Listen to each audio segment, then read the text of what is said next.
Good morning, everyone. I am Aman Kumar. I am the student of BCA AQ, batch 1, second semester. And आज हम Euler's method के बारे में बताने जाएंगे. Euler's method for solving ordinary differential equation. तो हम लोग पहले एक्सप्लेन करते हैं कि यूलर्स मेथड होता क्या है. तो मान लेते हैं पहले late dy by dx is equal to f of x comma y with the initial value problem with initial condition x y x naught is equal to y naught. f of x is the solution of the given equation.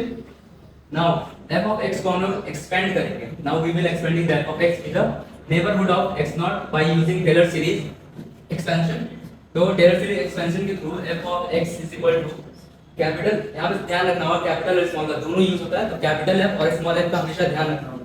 तो यहाँ पे capital f x is equal to capital f x naught plus x minus x naught upon 1 का factorial into ये जो first f capital f x naught है उसका differentiation जो f dash x naught plus x minus x naught to the power 2 upon 2 का factorial.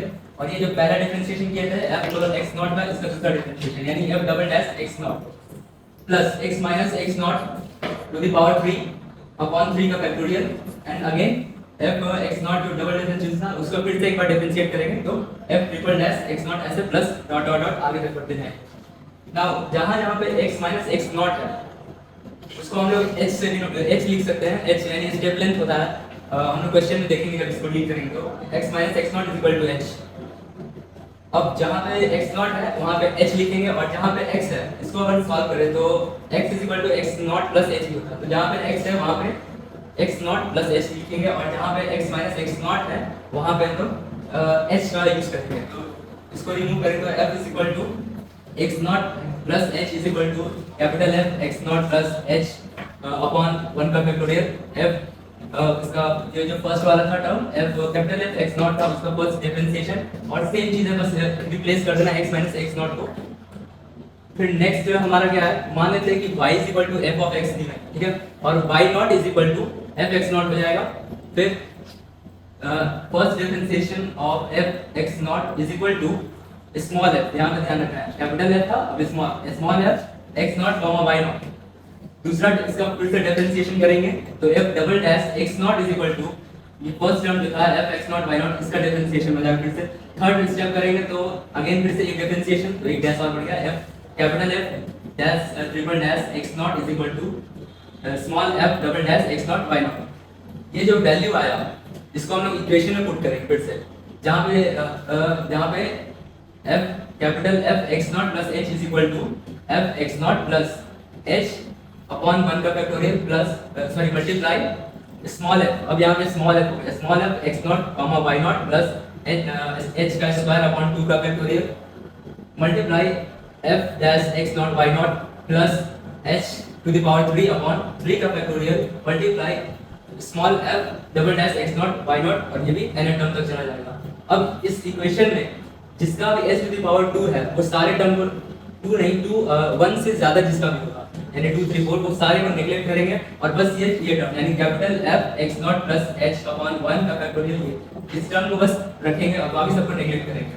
तो हमारा ये टर्म निकल के आ जाएगा y1 is equal to y naught plus small h small f x naught y naught और y2 के लिए फिर y1 का वैल्यू यहाँ पे पुट करेंगे then h f small f x1 y1 y3 के लिए y2 plus h f small f x2 y2 और ये n टर्म के लिए जाएंगे तो y n प्लस 1 के लिए yn plus h f x naught sorry xn y. ये हमारा यूलर्स मेथड का ये फॉर्मूला आ गया. कोई भी क्वेश्चन यूलर मेथड का होगा तो डायरेक्ट हम ये क्वेश्चंस को पुट कर सॉरी डायरेक्ट ये फॉर्मूला को पुट करके हम लोग सॉल्व कर देते हैं. एक क्वेश्चन हम इससे सॉल्व करके बता देते हैं. नाउ उसके बाद दो क्वेश्चंस और भी होंगे उसमें जो आपको खुद से सॉल्व करने होंगे ट्राई कीजिएगा. The first question is solve A ordinary differential equation dy by dx is equal to y minus x upon x plus y with the initial condition y naught is equal to 1 और find करना y 0.6 का value हम लोग को निकालना with the step length h is equal to 0. ये वही h है जो हम लोग इक्वेशंस में बार-बार h लिख रहे थे स्टेप लेंथ. सबसे पहले सॉल्व करने का सबसे सिंपल तरीका है कि सबसे पहले जो चीज गिवन है उसको पहले लिख लेते हैं. तो f x ये जो dy by dx इसको हम लोग f x, y से लिख सकते हैं, तो f x, y is equal to y minus x upon x plus y। y naught का वैल्यू दिया हुआ है 1, y नॉट का 1 है और x नॉट नहीं गिवन है तो x नॉट माने तो 0 होगा एंड एस्टेप लेंथ यानी h 0.2 गिवन।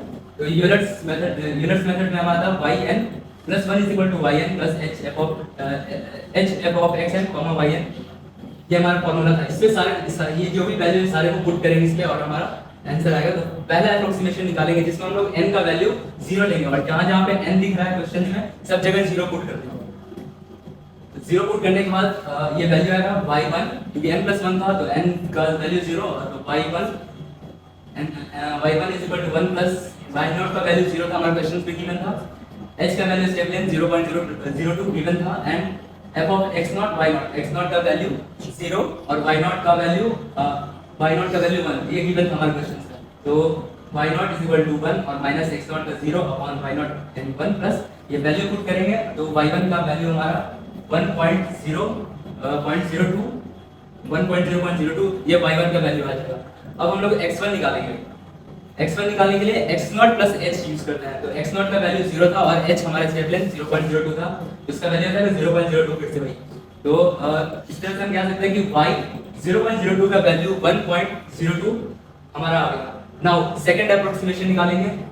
सेकंड अप्रोक्सीमेशन में सेम वही चीज रहेगा, बस जो भी y1 का वैल्यू आया उसको हम लोग ऐड कर देंगे और x1 y1 का वैल्यू भी वही यहाँ नीचे में लास्ट स्लाइड में नीचे में था वो वैल्यू पुट करके हम लोग निकालेंगे। तो y2 का वैल्यू हमारा आ जाएगा 1.039 और फिर से x2 का वैल्यू निकालेंगे और ये टर्म तब तक चलते रहेगा जहाँ क्वेश्चन में बोला था 0.06 का वैल्यू।